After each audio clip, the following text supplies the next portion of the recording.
I stormed into the room, grabbed the man by the hair, and dragged him away from my wife. I shouted obscenities, kicked him to the floor, then spat at my wife and left the room without looking back. Under normal circumstances, I would never have been home at 9:50.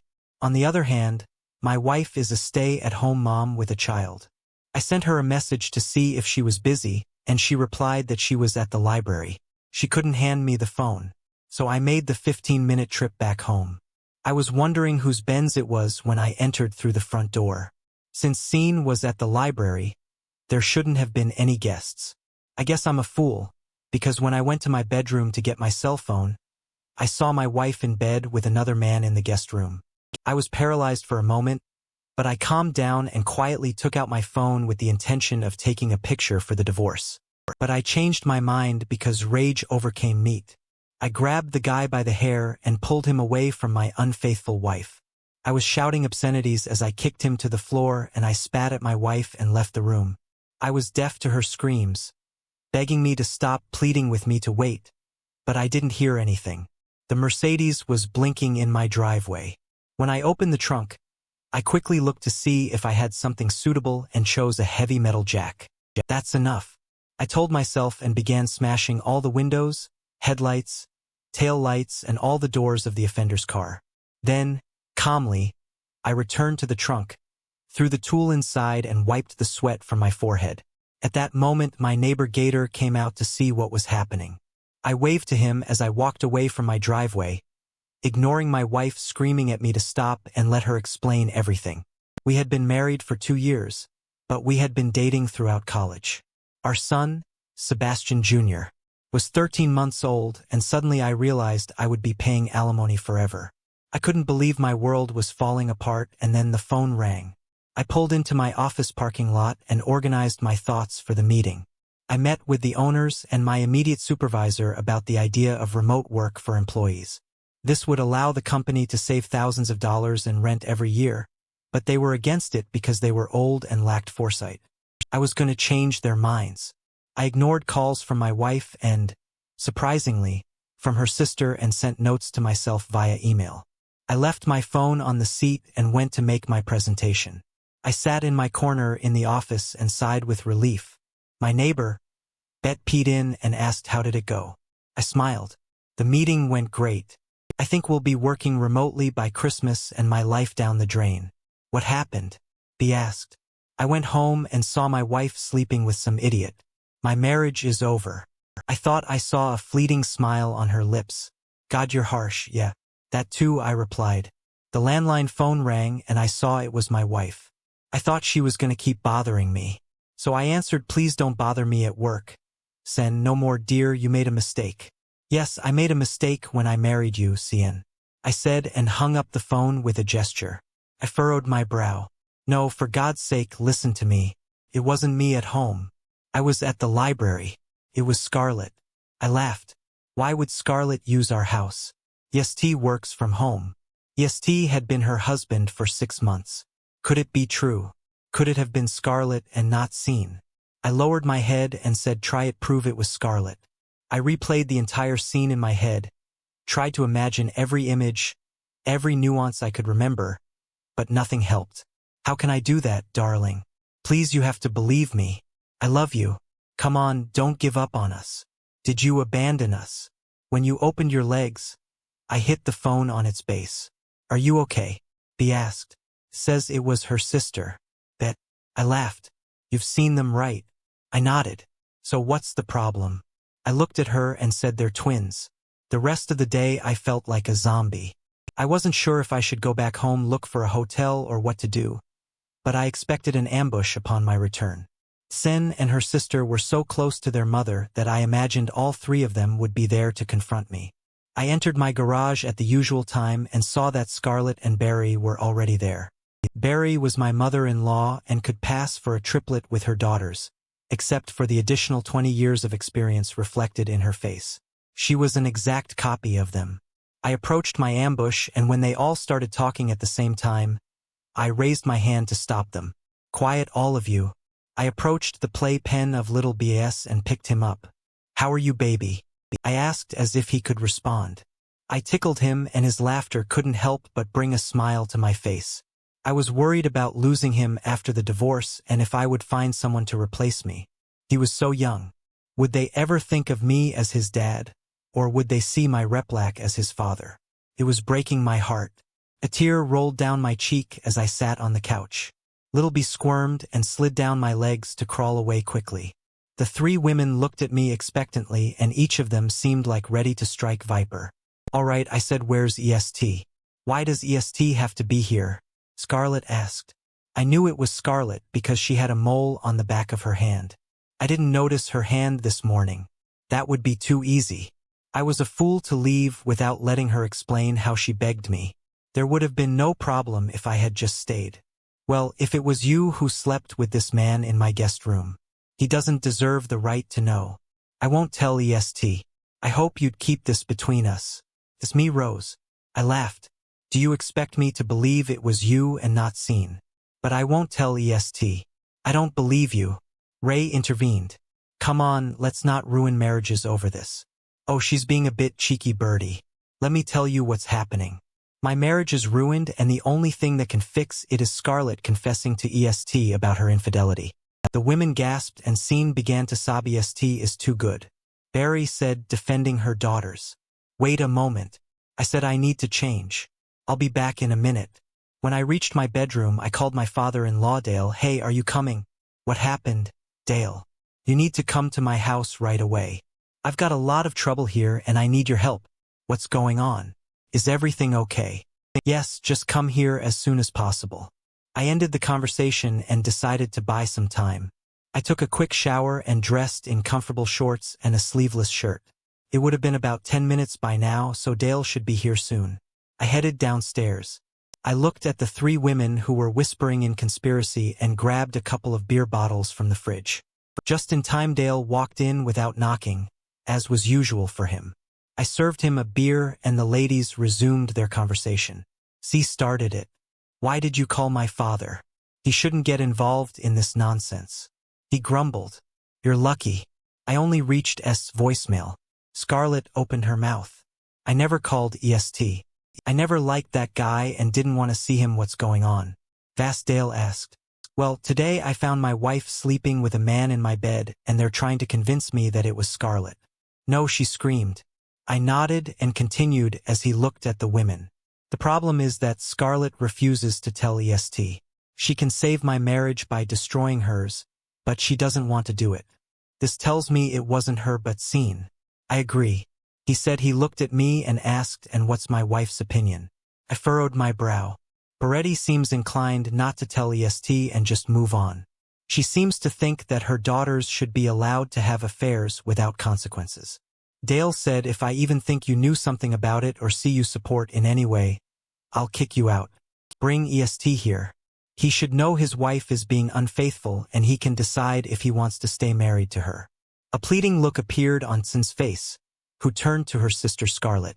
She looked at me and she stood up, shook her head and said, "I'm so sorry. I refused to tell my husband it was me. I'll take the risk." Sin yelled, "You're going to ruin my marriage for a chance to save yours. Get out of my house and you better understand that I'll tell EST everything." Scarlett laughed. "Do you think he'll believe you'll do anything to try to save your marriage, even lie to ruin mine?" Barrett stood up and said, "Girls, stop it. The only thing that will save your marriages is the truth." Scarlett smiled and walked out the door. I didn't expect such an act. I said. Dale looked at me. Curiously, she interprets it as she said he said against her. If both blame each other, no one will know for sure who it was. She decided that both EST and I would think our wives might have done it. But without clear evidence, there's a chance we won't divorce. I even encouraged her by allowing her to use my house if Scene doesn't see a problem with her sister betraying her husband. How can I believe she's not betraying herself? After all, they're twins. Sen didn't shout and ran to our bedroom. I knew their identity didn't mean both were traitors, but I thought it was a good way to hurt her. Birdie turned to go after Scene, but Dale, you're one-eyed. If you support either of them in this, I'll assume you support them and you'll end up on the street. Understood. She nodded timidly and hugged Dale. I picked up Baez from his high chair and kissed him, hoping that things would somehow resolve. I fed B and placed him in the playpen. While I tried to figure out what to do, Scene didn't come down and I assumed she was doing the same as me. I sat with my eyes closed, going over and over in my memory the images of the room at that moment, and I couldn't remember anything that proved it was Scarlett and not Scene. I was interrupted in my thoughts by the ringing of my mobile phone. Hello, Bet. How are you? Nothing, no progress or regression. I'm desperately trying to figure out how I can find out for sure which one of the two it was, but I'm stuck in uncertainty. I'm really sorry, Vas. You don't deserve this. If you need anything, I'll be there right away. All right, Bet. Thank you, see you. In the morning I ended the call and thought about how good it was that Bet cared about me. We've been friends since we started working on the same DAT 2 years ago. Her workspace was next to mine, and since the office was open, our computers faced each other and we looked at each other almost all day. She was a pretty girl, a bit plumper than Scene, but she had her charm and often hinted at things and used ambiguous expressions during the day. Scene was tall and slender. B was petite and curvy, with long red hair that she constantly brushed aside during the day. Vicen said from the stairs, yes, I swear on our son's life. It was Scarlett. You have to believe me. Believe in my love for you. How can I believe you if it wasn't you? Why did you let your sister do this in our house? You messed up, Scene. I don't see a way out of this for us. She was sitting on the stairs and sobbing. I knew I had to do something for sure, so I called EST. Hello, Vas. Hi, Steve. Did Scarlett tell you about today's drama? She said she was going to see a friend. I haven't seen her since breakfast. Well, I'm sorry to tell you this, but I caught one of our wives in bed with a man in the guest room this morning. Initially they claimed it was Scarlett, but when I said I would tell you, Scarlett backed down. They left everything to each other's conscience, trying to save themselves. You must be joking, he yelled. I'm not sure. I didn't open the garage. Just saw Mercedes and no, I've never seen him before. Thanks for telling me, Vas. I'll look for her and see what she says. I'll let you know. Thanks. C continued to cry on the stairs. You shouldn't have told him. Don't you understand? You can't play like this while you're married and not suffer the consequences. If it was her, she needs to suffer. I don't understand how you could think you could say it was her and that you'd never tell EST. This would have never happened. We know you don't like EST. Another reason I think you're playing with me. I can't believe you've done this to us. We have a baby. Little BS started crying because of my shout and Scene went to comfort him. I felt like crying, but I refused to shed tears in front of her. She was a wonderful mother when we started dating. She admitted that she didn't care if I worked or not. She wanted to be a mother and have 3 children. She wasn't the type of person to have secret affairs. It wasn't in her nature. She was devoted to me in Little BS and never showed even a hint of unhappiness. I think the same was true for Scarlett, although she was more sociable than Scene. If you had asked me, I wouldn't have believed she could do this to EST. The next morning I called my father. How are you, Sebastian? How's my grandson? Fine, Dad. Listen, I need your help. Everything's okay. It need to hire a private investigator. I explained what had happened. My parents had money and could afford to help me pay for the services of a private detective. Plus, Scene managed our accounts and I didn't want her to see the payment. My father went a step further and hired a private investigator to look into Scarlett as well. In his opinion, it was worth trying to save my marriage, Sebastian. He said, no matter what we discover or don't discover, your son should come first in every decision you make. You do understand that, right? I sighed. Yes, it's the only thing preventing me from divorcing her right now. All right, son, you may have to swallow some pride and self-esteem. I know it's a tough choice, but it's part of what makes a man. No matter what anyone tells you, the child is the most important thing. I know, Dad. I ended the conversation feeling worse than when it started. I sat at my desk and saw that B had already joined our morning call. I noticed she had put on makeup and chosen an outfit with a beautiful neckline. I wondered who the lucky person was she was dressing up for. I assumed she had a date after work. I joined the conversation and saw a message from EST on my phone. She said she wasn't at your house. I'm not sure if I should believe her and I'll be mad if she lied. Good luck. Yeah, good luck. He was in the same situation as me. What should we believe in? Bet sent me an instant message with a question: is everything okay? I looked at her and shook my head. No, she frowned and we resumed our call as soon as it ended. She asked, "Are you having lunch today? I'll treat you to cheer you up. I'm not the best company, Bet. Thanks for the offer anyway. Oh, I won't allow you to sink into misery. You don't deserve this." I didn't think I deserved a wife like her, but here I am. She shook her head and grumbled. "Any woman who betrays you is stupid and doesn't deserve you. Thanks, Bet." The detective asked me to fill out some forms and a couple of questionnaires and also to send him some photos. I spent my lunchtime on it, so I managed to avoid having lunch with Bet. I told EST about the private investigator and he was excited. He filled in the parts of Scarlett's questionnaire that didn't have answers, her daily routine and so on, and returned everything to the investigator to start working immediately. I hoped you could tell me quickly if it was Scarlett and not Scene. I knew would go crazy every day if I didn't find out. He said it might take a couple of weeks to figure something out. I wondered why I hadn't heard anything about trashing the guy's car. I ached to receive a call, at least from the insurance company and, worst case scenario, from the police. I got home and saw that Sin had gone to swim classes with little BS. So I messaged the detective that everything was ready for the installation of cameras. He came and went in less than half an hour and I made dinner for myself. When Sin got home, I asked her, "Who is that guy?" "What guy?" "The guy you were with. Don't pretend. I told you it wasn't me. I have no idea who you were dating." I called Scarlett and put her on speaker. "Hi Vass, who is that guy?" "The guy you found in your guest room." "I have no idea. One of you is lying and I'm going to find out who." I hoped one of them would let slip some information, no matter how insignificant. It didn't matter. A private detective knew about the car damage and checked the body shops in town. He would find out soon enough. A week went by. There was no news from the private detective. Nothing changed in my situation and Scene did everything she could to show me. She loved me. That was becoming obsessive, inviting me to lunch every day. I realized what she was doing and put an end to it. She would have to wait for me to divorce before or she could claim me point. One morning I passed by Starbucks and was quite surprised. I was in a drive-through line around the coffee shop and someone walked in front of my car to enter the store. It was that guy. I'll never forget that face. I left the line and parked. I stood behind my car and waited. After a few minutes he came out and he didn't notice me until he was about 10 feet away. "Hello." I said, "Do you remember me?" Listen, man, I don't want any trouble." She didn't tell me she was married. I approached him and said, "Answer a question and I'll let you go and you'll never see me again."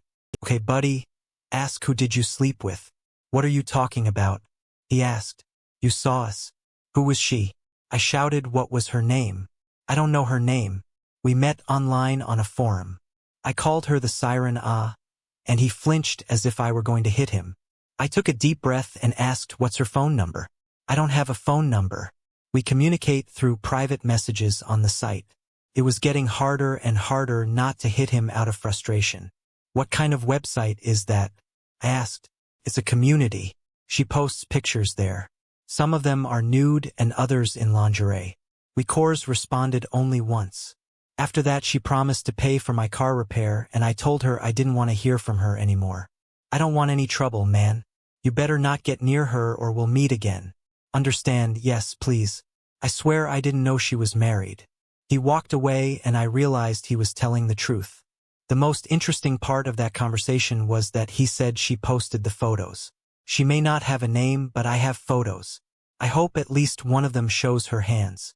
I went to the forum page and called in sick to work so they wouldn't catch me looking at naked women all morning. It wasn't hard to figure out and soon I had my own username and joined the community. I was looking at pictures of attractive and not so attractive women, most of them cropping their faces. I found the Siren post and it was a common image in lingerie. I couldn't see her hands, but I didn't recognize the clothing and for the first time in a week I felt better. I clicked on the username and went to the Sirens page. There were photos and I didn't recognize the room. They weren't taken in either of our houses. She must have been holding the camera with her hand with the mole, because it wasn't in any of the photos. After going through dozens more photos, I started to get frustrated. I tried to identify the room, the clothing, any trace on her body, even her lips resembled Scene's. I was baffled. The photos were at most 6 months old, so the timeline didn't help either. Seeing had already lost weight after the pregnancy by that time and had no stretch marks or scars. Another dead end, and I was going crazy. I was so close to figuring out which of the sisters it was, and then I had a revelation. I went into the house. Sen was feeding my son. She asked, "Is everything okay, Vas? Are you feeling all right?" "I'm fine. Could you make me some soup?" "Sure, honey. Sit down. It'll be ready in a minute." I saw her phone on the table and sent a private message to the siren's user. I left the phone and waited. It was heartbreaking. Sen looked at me and asked, "Vas, I don't want to pressure you, but you're close to making a decision. I'm slowly dying every day without your love." I was about to tell her that I still loved her, when my phone vibrated. I opened it and saw a message from the sirens. I broke down and cried like a baby, and Sen ran to me and hugged me. "What's wrong, Vas? What's happening? I love you so much, Sen. I would have died if it was you." "What are you talking about?" I told her about my morning and showed her the photos. She looked at them and laughed. "You're silly, but you're mine, Vas." "What do you mean, honey? You said you couldn't find any differences between me and these photos. You overlooked a big difference." I looked at the one on my phone and examined it closely. "I'm sorry, I just can't see it," I said, feeling stupid. "Oh, honey, look." She took off her yoga pants and underwear, and I started to laugh. "I can't believe how stupid I am. It was all in vain," I said, laughing. I kissed her and asked, "Is it bedtime already?" She smiled and replied, "Oh yes. I'll see you in the bedroom." Sen had a small sun-shaped tattoo on her thigh that I didn't notice right away. However, not all our problems were resolved. While Scarlett didn't prevail, she allowed Scarlett to use our house, tried to justify it and find excuses, but I didn't believe her. A few weeks later, I received a report from the private investigator saying that Scarlett had been dating several men in hotels. I gave the information to EST and he kicked her out. I told that she needed to cut all contact with Scarlett, and she reluctantly agreed. She was already angry with her sister and didn't want to talk to her because of her lies both to me and to EST. But she decided they would eventually reconcile. I didn't believe it. I told her that if I found out she was communicating with her sister, I would kick her out. It may seem harsh to some, but I believe it's the only way to protect myself. I talked to a lawyer about a postnuptial agreement, but my main concern was little Bas, and my state custody cannot be included in a postnuptial agreement. As a result, I forced her to sign an agreement that gave me most of the assets and left her without alimony if she had an affair. She signed it without hesitation. Story 2. I'm a 31-year-old guy, and I've been in a relationship with my soon-to-be ex-wife, who's 28, for 7 years. We were married for 5 of those years. We both had jobs that made us think kids weren't in our plans. But we had so many other amazing plans for our future. Throughout the 7 years we were together, we never had any disagreements about the direction we wanted to take or the goals we had for our future. Doso. Back in February, my wife started a new job, and that's when she met this guy, her coworker, who's 38 years old, after her 2E training. She came home and I noticed that she was chatting a lot with this guy. I've never been a jealous person, and I understand that our industry is male-dominated, so she's often surrounded by guys. I always trusted her and never questioned her loyalty or boundaries. However, I couldn't help but notice that she was texting this guy, Al, in March. I brought it up twice expressing my concerns, but she reassured me that he's just a friend and I shouldn't worry. They had common interests like being Christians, and they chatted a lot about the Bible. I'm not religious. She even said that she would stop talking to him if I felt uncomfortable, but I knew they were going for training together again at the end of March. I realized it would be impossible to stop her from talking to him, so I didn't push the issue further. I always made sure to check in with my wife to see if she was happy in her marriage or if there was anything I could do to improve things. I never received any negative feedback from her, and even as recently as mid-March, she was telling me that I was the best thing that ever happened to her. However, things took a turn when she left for a month of job training in a different location at the end of March. In the first few days, everything seemed normal between us, but as the week progressed, we started to fight a lot. I'll admit some of it was my fault, because I was going through some personal stuff and was feeling quite emotional, but there was something else bothering me too.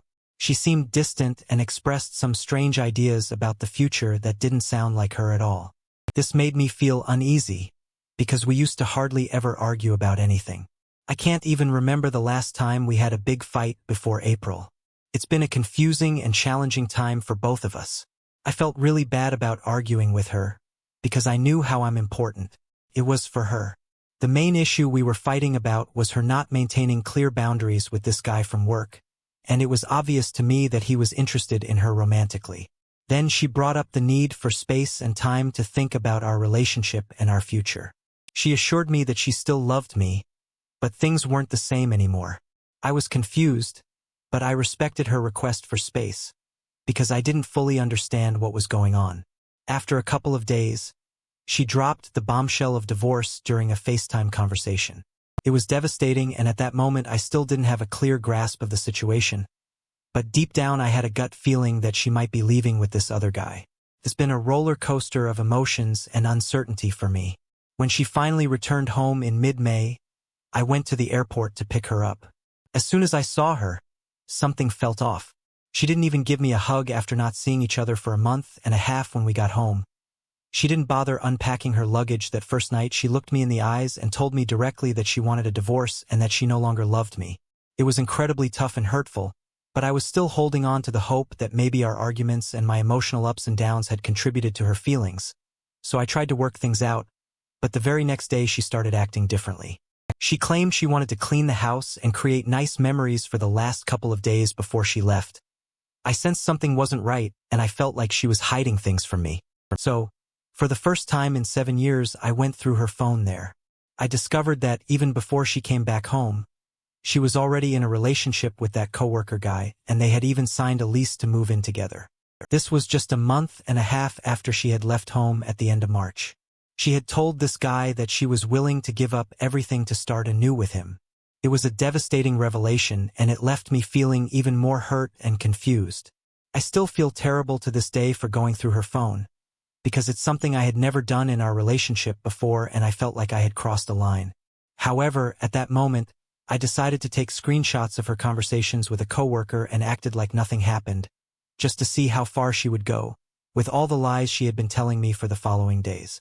I kept asking her questions about her and this coworker, but I never got any honest answers. Finally, that night when we were talking, I got really frustrated and angry, and I started pressing her for the truth. She turned it around and blamed me for my own issues, saying that's why we could never be together. Even during our heated arguments, she continued to lie. Eventually she decided to leave that night, and as soon as she was gone, I sent her all the screenshots I had taken and told her that I already knew everything. I admitted that I was testing her to see how far she would go with her deception. She then claimed that they only started their relationship after she brought up divorce, so she argued that it wasn't cheating. She also said that she had been wanting out of the relationship for a long time, but was just waiting for the right moment because she perceived me as controlling and abusive. Seeing her leave and knowing it might be the last time I see her was one of the hardest moments in my life.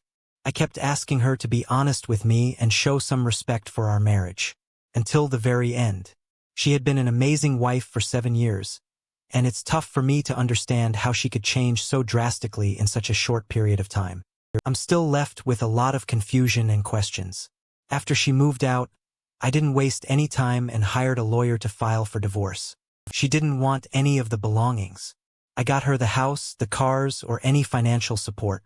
She just wanted to end things.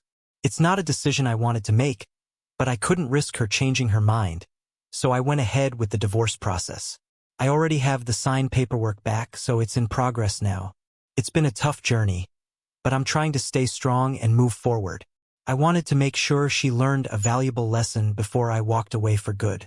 What she did was hurtful, and I was feeling really upset, so I decided to act without causing any harm to my own character.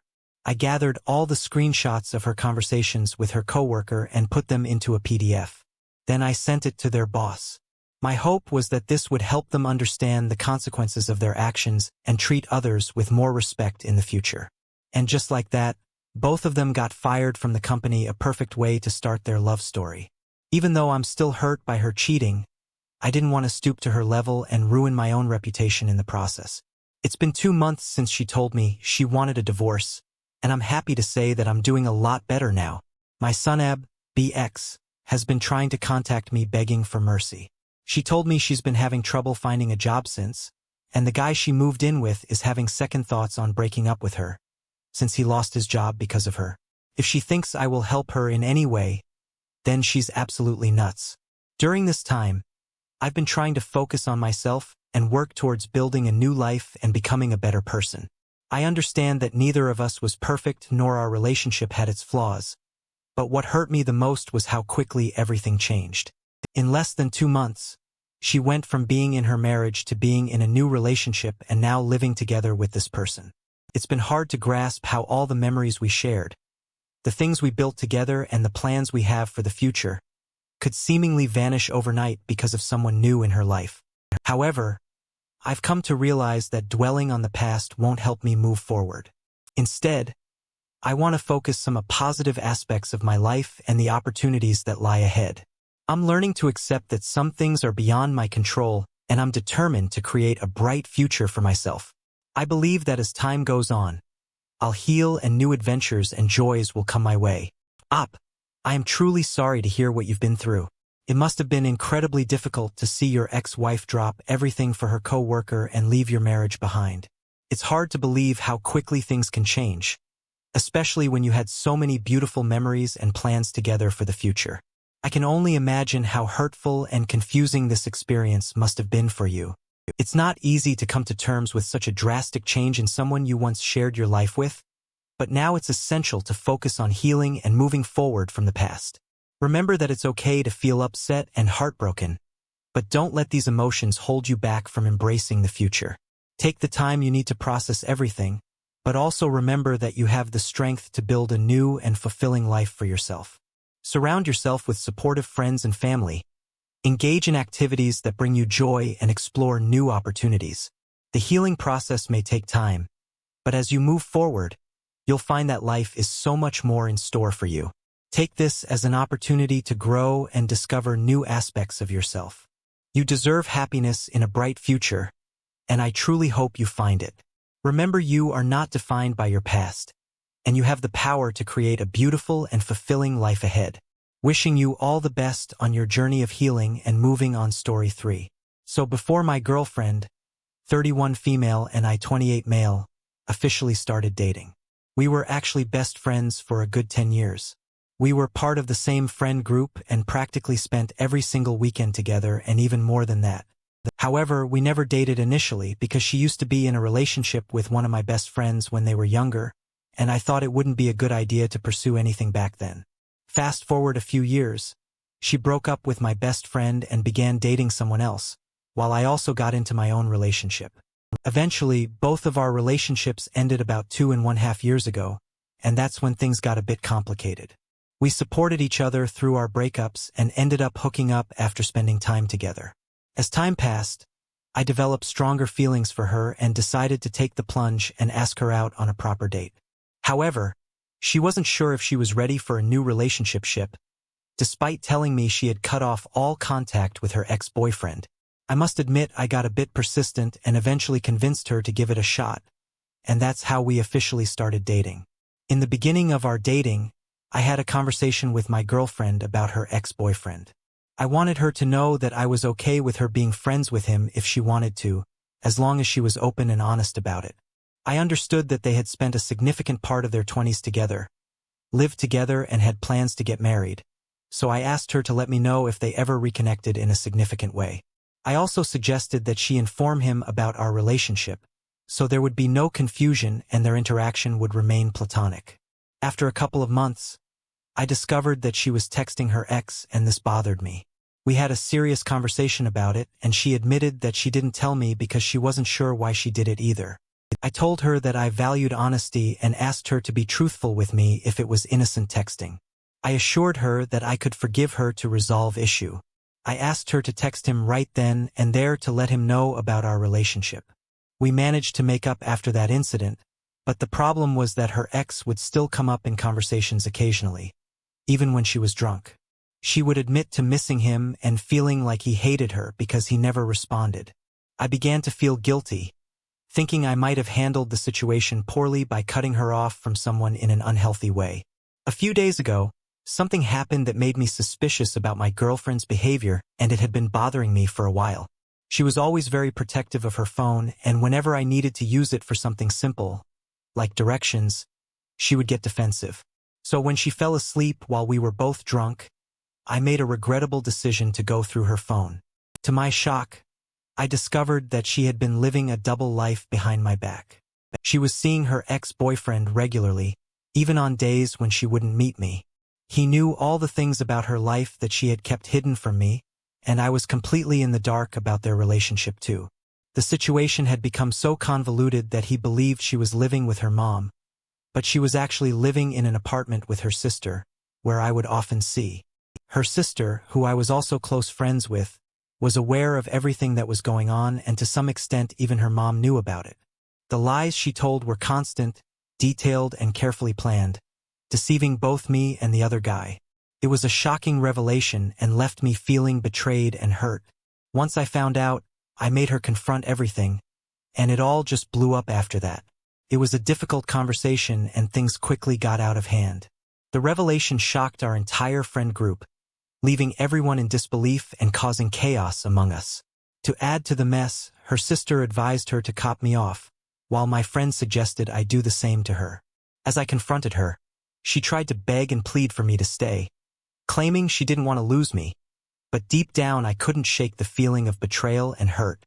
It's hard to fathom that the person I knew and loved for over 10 years could be capable of such deceit and lies. I mean, how could someone carry on with the charade, fooling me and leading a secret life for so long? It's like my reality has been shattered and I'm struggling to make sense of it all. I trusted her completely, and now I question everything about our relationship. The fact that she could lie consistently day in and day out makes me wonder if I ever really knew her at all. Time went on. News of my ex-girlfriend's actions reached the so-called ex-boyfriend she had been seen with while we were still together. He was totally shocked and hurt when he found out about her deceit and the web of lies she had woven to keep both relationships going. He had genuinely been trying to rekindle their old romance. Thinking she was single and living with her mom, he had no clue. She was with me, living in a completely different place. When he confronted her about the situation, it turned into a heated argument, and he called her a gold digger and a good-for-nothing cheater, and he too left. She lost not one but 2 relationships because she was being too immature. But it didn't stop there. Karma seemed to catch up with my ex-girlfriend in the following days. Her double life started to fall apart, and the truth came out. Her lies and betrayal not only destroyed our relationships but also shattered the trust within our friend group. People were understandably upset and disappointed, feeling like they had been deceived too. As the truth became public knowledge, many people distanced themselves from her. Deceit had a profound impact, and it was tough for people to trust her again. The charm that once drew people to her now worked against her, as they realized it had often been a facade hiding her true intentions. The process of moving on was gradual, but I surrounded myself with loved ones who reminded me of my worth and helped me see a brighter future ahead. Surprisingly, I haven't heard from my ex-girlfriend since the confrontation. It was as if she'd vanished from my life, and I must admit it brought a sense of relief. I was able to distance myself from the pain and confusion, and it allowed me to focus on rebuilding my life. Not only did I distance myself from her, but my friends also chose to cut ties with her. It was a difficult choice for them too, but they stood by my side and supported my decision to move forward. Having them as a solid support system during this tough time made a world of difference. As I reflect on the past and the lessons learned, I realize that I deserve someone who values honesty, trust, and respect as much as I do. Going through this experience helped me grow as an individual and understand what I truly want in a partner. It taught me that it's crucial to set boundaries and prioritize my own well-being. Now I can confidently say that I'm in a better place. Emotionally and mentally, I've been focusing on my personal growth, pursuing my passions, and meeting new people who bring positivity into my life. While the healing process took time, I am grateful for the strength that gave me to move forward. Though the experience was challenging, it ultimately led me to a happier and healthier state of mind. I've learned to value myself and trust my instincts, Today, I am more hopeful about the future and open to the possibility of finding someone who will cherish and respect me for who I am. It's truly disheartening to think that someone who was your best friend for a whole decade could still betray your trust. Like that, I can't imagine how hurt and betrayed you must have felt when you discovered the truth about her double life. But I'm glad to see that you found the strength to move on and prioritize your own well-being. You absolutely deserve better than someone who would deceive you and lead a secret life behind your back. It's incredible to see how you've grown through this challenging experience. It takes a lot of courage to step away from a long-term relationship and focus on healing yourself. I admire your resilience and your willingness to surround yourself with supportive friends who have your backstory. I, a 33-year-old male, met my wife, a 31-year-old female 8 years ago, on a dating app. At the time, neither of us was looking for anything serious. We were both young and wanted to make the best of our youth, but then we fell for each other and all of that went out the window. We wanted to be with each other all the time and things quickly got serious. I knew before she and I even met that my wife was polyamorous at the time. It wasn't something I cared much about. I just went into a relationship, thinking it was going to be a casual, fun time. I was definitely curious about what that was and how that worked in her life, but personally I've always been monogamous. My wife told me one day when things started to get serious that for the first time in years she was only thinking about one person, and that was me. There was a bit of a disconnect between us when we first started exclusively dating, because I felt like I was taking something away from her through monogamy. However, she assured me that it was what she wanted. We had some ups and downs, but we were able to work it out to be together. Eventually, I proposed to her and we got married. Some of the people in my family were not at all understanding of polyamory, and they were practically betting that I would end up getting divorced before I was with my wife. I didn't know much about it and I might have thought the same thing, but she explained everything to me in such a way that I understood what it was, and I trusted that should she ever have any issues with monogamy, she would come to me and we could talk about them. About 3 years into our marriage, I got the opportunity of a lifetime for work. It required me to travel abroad for 3 months to do some on-site filming for an advertising agency. They were pretty much paying me to travel all over Asia, visit some of the best tourist sites and take pictures, all expenses paid, including hotels, meals and airfare, everything you can think of. After a long discussion with my wife, we decided that it was too good of an opportunity to pass up, and I agreed to take it. Of course, that meant that she would be alone back home while I was away, except for 1 week when she would be meeting me in Tokyo. Since our schedules aligned, I said goodbye to her and set off on my grand adventure. I had a great time. Every night I would FaceTime with my wife and we would catch up. I had no fears that anything was going to happen. While I was away, one night I called her for FaceTime around 5:00 p.m. while I was in Thailand, which was around 8:00 a.m. in our time zone. Our typical call schedule had been just like that. I would call her in the evening when I got finished with all of my things, and she was usually drinking coffee in the kitchen when I did. However, this time she didn't answer. At first, I figured that she must have slept late or forgotten to set her alarm, but deep down I knew that was not like her at all. She had always been the kind of person to wake up at 7:00 a.m. without even needing an alarm to do so. Still, I didn't suspect that she was with someone else. I just texted her and told her that I missed her and loved her, and I would give her a call the next morning, since we would both be busy and/or asleep. When I was finally able to get on the phone with her again, I asked her about what happened. It wasn't an accusatory question. It was more out of curiosity, since it just wasn't like her. She got defensive with her answer and made it sound like I was insinuating something when I wasn't by any means. I ended the call before an argument started. That was the last thing I wanted while I was trying to enjoy myself, but I couldn't shake the feeling that there was something more to a reaction that I didn't know about.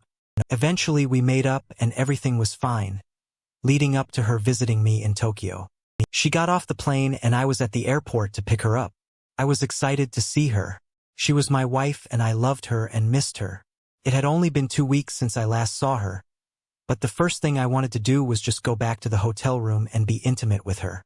When we got there, she told me she wasn't in the mood because she was a little bit jet-lagged from the flight. I completely understood where she was coming from, so I didn't want to pressure her into doing anything. So we both just lay down and talked for a while throughout the rest of the week. Every time I would try to initiate something with her, she would come up with a reason to reject it.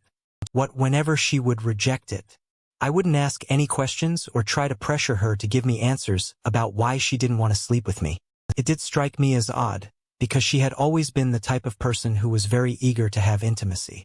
The Tokyo trip ended for her and I still had 1 week left on my journey.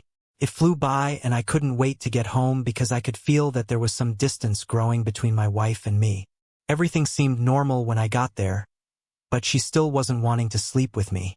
After the first couple of days I was back. She started staying late at work and it honestly felt like she was actively avoiding me at that point. I had let a lot of my insecurities about what was going on with our relationship pile up and I confronted her about it. When she returned home, she told me that I was being obnoxious with my accusations. In fact, she ended up guilt-tripping me for why she was staying late at work. She told me it was because she had to take time off work to visit me in Tokyo, as I pressured her to do. We got into a huge argument about that and I ended up sleeping on the couch the following day, which happened to be a Saturday. She told me she had to go to work for some last-minute troubleshooting at the office. In all the time we had been together, she had never worked on a Saturday. I think it was at that point that I really thought something was going on all the time that we had been together.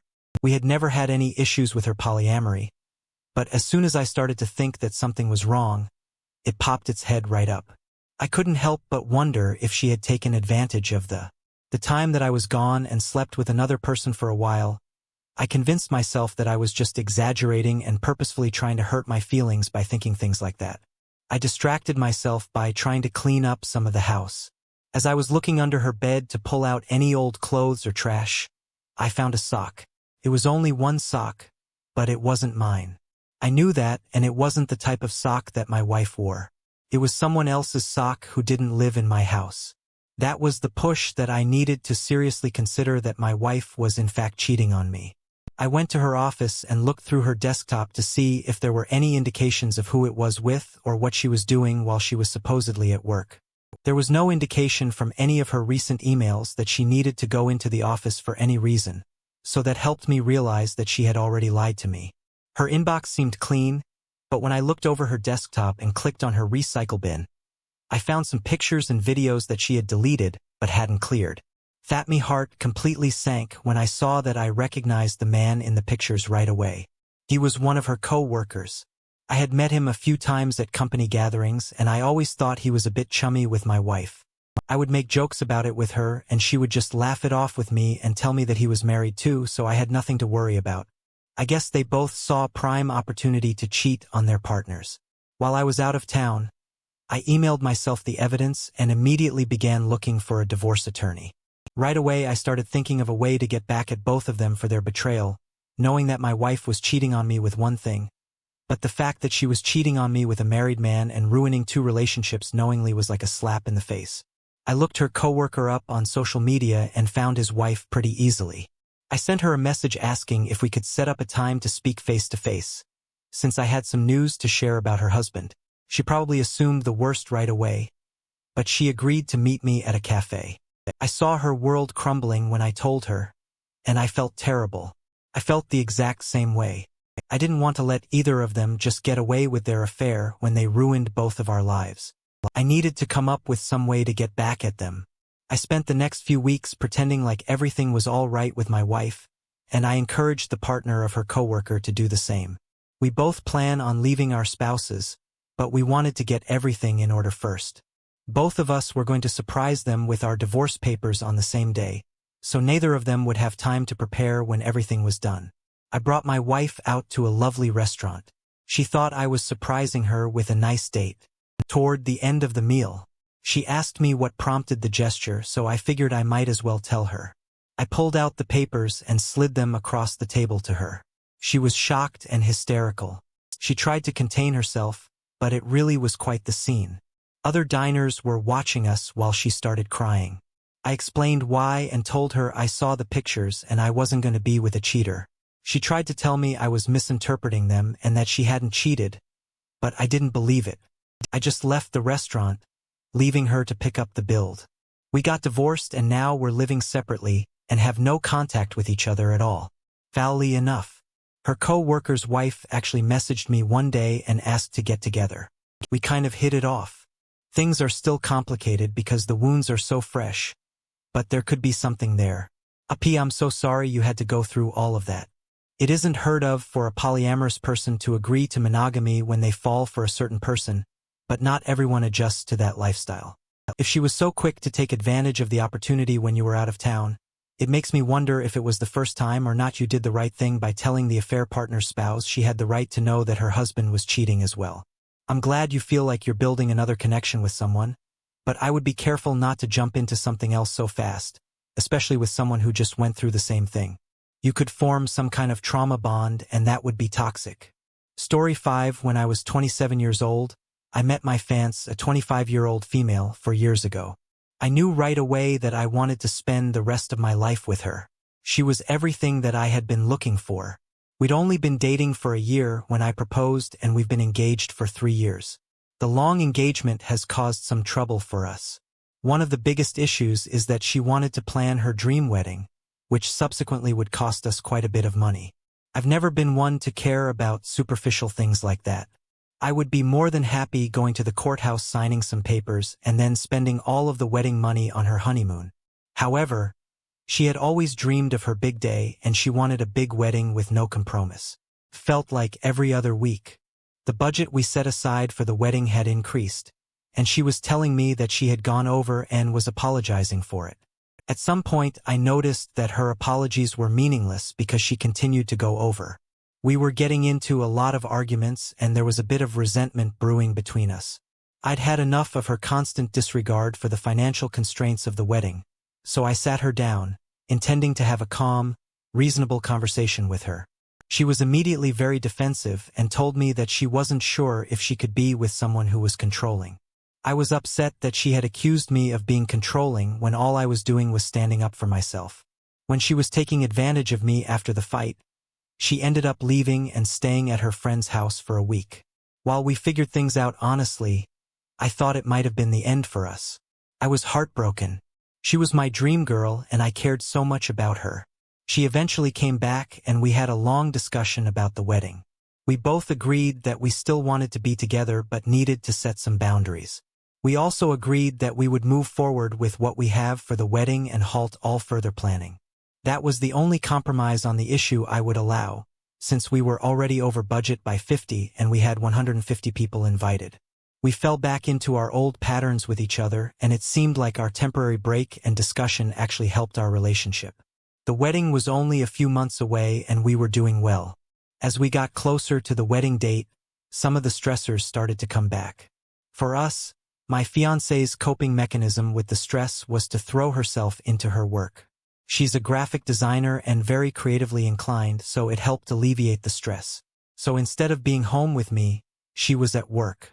She started spending more and more time at work, which felt odd and, unlike her, I was curious about why she was there so much, so I asked her one night when she came home. She just told me that it was a good way to escape and forget about all of it. I didn't understand why she still wanted to go through with a huge wedding if it was stressing her out so much, but I didn't ask about that. Around the same time, I noticed that she was wearing more makeup and more revealing clothes to work. I had nothing against her dressing in a way that made her feel confident, but she normally wore long pants, boots, and sweaters to work because she was always complaining about how cold she was while she was there. Suddenly, she was wearing sleeveless blouses showing cleavage and skirts. It was odd, but I tried not to worry about it.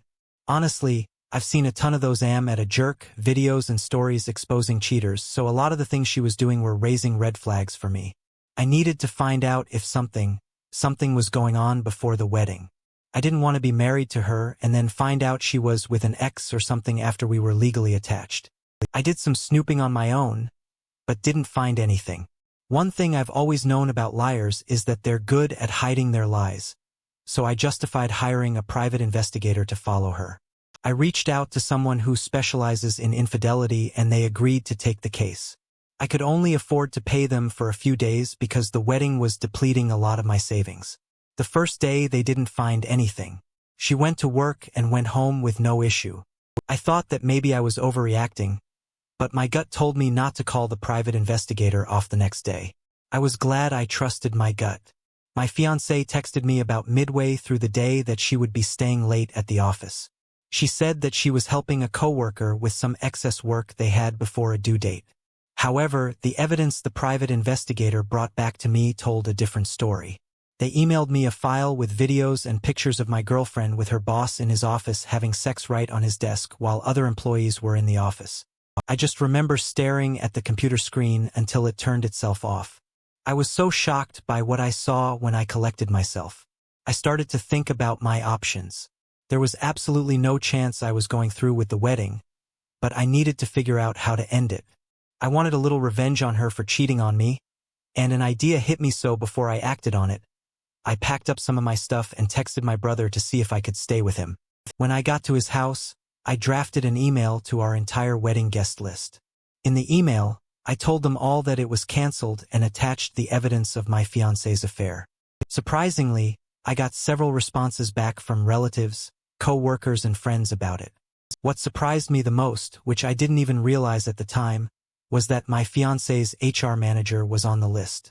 She reached out to me and asked for details because it was something she was obligated to act on, since it was clearly on company property.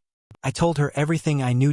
Wife fiancé figured out I was with my brother and came to his house banging on the door. She was fuming at me, but I stood my ground and ended it.